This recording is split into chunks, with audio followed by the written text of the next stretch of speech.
The Human Newton's Cradle, brought to you by the Society of Physics Students, SPS, at Rhodes College in Memphis, Tennessee. One of the classic demonstrations in physics is something called Newton's Cradle. One of the cool things about the demonstration is that it's only the balls on the ends that seem to move very much. The balls in the center stay relatively stationary. Also note that when one of the end balls makes a collision, it comes to an almost complete stop. Our SPS chapter at Rhodes decided it would be fun to try to make a Newton's Cradle using humans instead of little steel balls. Specifically, we wanted to see what happens when one person, running at some speed v1, collides into a line of 4 other people. Would the runner be stopped? And would the last person in line take off? Let's take a quick look at the physics involved in collisions. The simplest collision is a one-dimensional collision between two objects or two bodies, just labeled here as 1 and 2. And by one dimension, what we mean is that all the motion is assumed to take place along the dashed line shown here. In this specific example, we assume that the two objects have the same mass m, and that the second object or second body is initially at rest. So what do you think will happen after the collision, after object 1 collides with object 2? As it turns out, the answer depends on whether or not the collision is elastic or inelastic.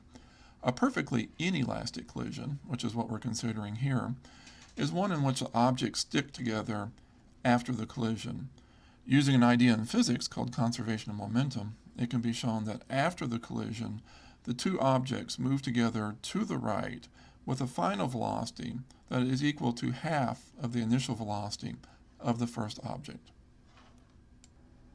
However, the collisions we see in the Newton's Cradle demonstration are not inelastic collisions. They're actually closer to a perfectly elastic collision. In a perfectly elastic two-body collision, the first object comes to a stop after the collision, and the second object moves off with a final velocity equal to the initial velocity of the first object. All of this assumes that the two objects or two bodies have the same masses m. If you're interested in why all this happens, it is based on two concepts, the conservation of momentum and the conservation of kinetic energy. An equation for a two-body collision is shown. Momentum is defined as the product of the mass times the velocity of an object. And conservation of momentum says that, under the right conditions, the total momentum of the system after the collision should be equal to the total momentum of the system before the collision. The second concept is the conservation of kinetic energy. Kinetic energy is conserved only during perfectly elastic collisions, and kinetic energy is defined as the product of 1/2 times the mass times the velocity squared. In the two-body collision that we considered earlier, the initial velocities of the two objects are known, v1 initial and v2 initial, and also the masses are the same, so they divide out.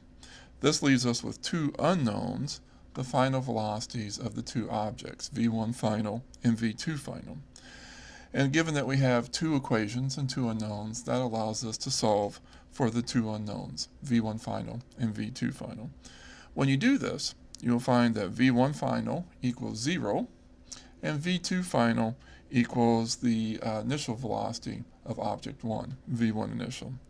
The first object stops, and the second object takes off with the same speed that the first object had initially.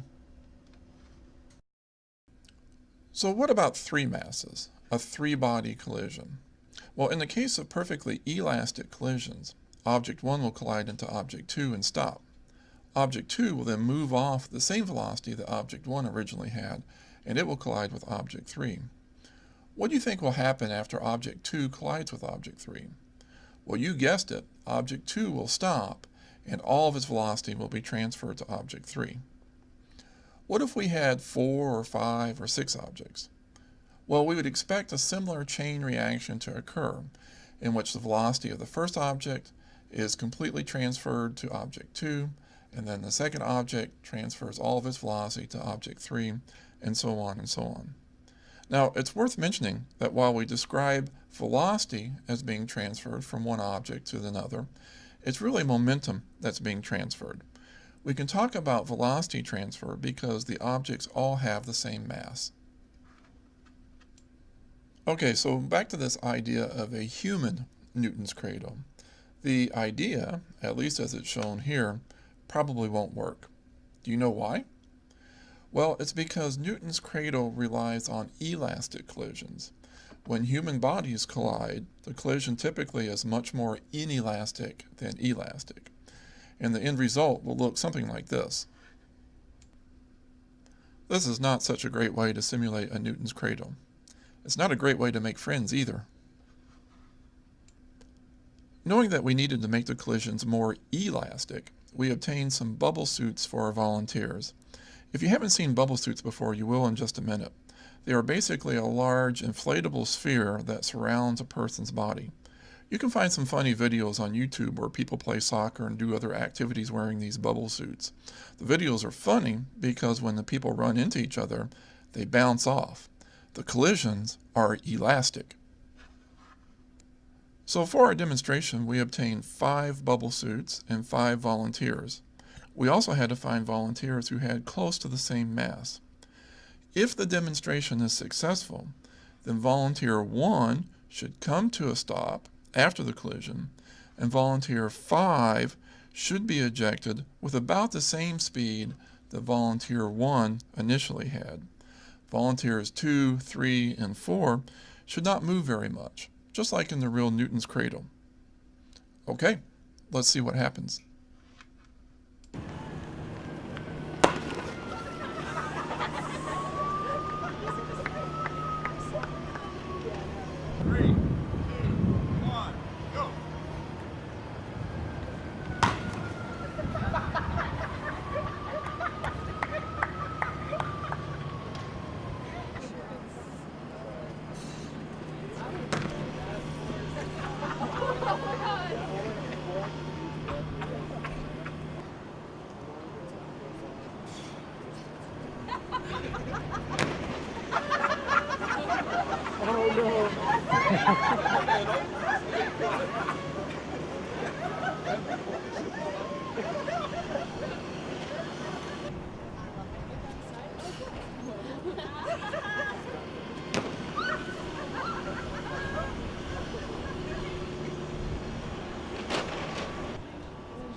So there you go, a human Newton's cradle, or at least a pretty close approximation. Here's a couple things that we learned from doing the demonstration. You may have noticed that the volunteers in the line are all facing away from the runner, away from volunteer 1. We found that when they faced the runner, they had more of a tendency to brace themselves against a collision, which interfered with the momentum transfer. Physically, what is happening is that they are increasing their frictional interaction with the ground. Conservation momentum assumes that frictional forces like this are negligible. Also, since there is still a lot of friction in the demonstration, we cheated a little bit by having our heaviest volunteer be the runner and our lightest volunteer to be at the end of the line. So what's next? Well, it's already been suggested to us that we should try hanging our volunteers from a ceiling like this to make it more like a real Newton's cradle. We actually might give this a try, given enough encouragement. Finding volunteers, however, is becoming a little bit difficult. Well, thank you for watching this video. We hope that you enjoyed the demonstration. Our SPS chapter at Rhodes College would like to thank the National Office of the Society of Physics Students, the Rhodes College Department of Physics, Rhodes Student Allocations, which help support this activity, and then, of course, all of our volunteers in the demonstration, especially poor volunteer number 5.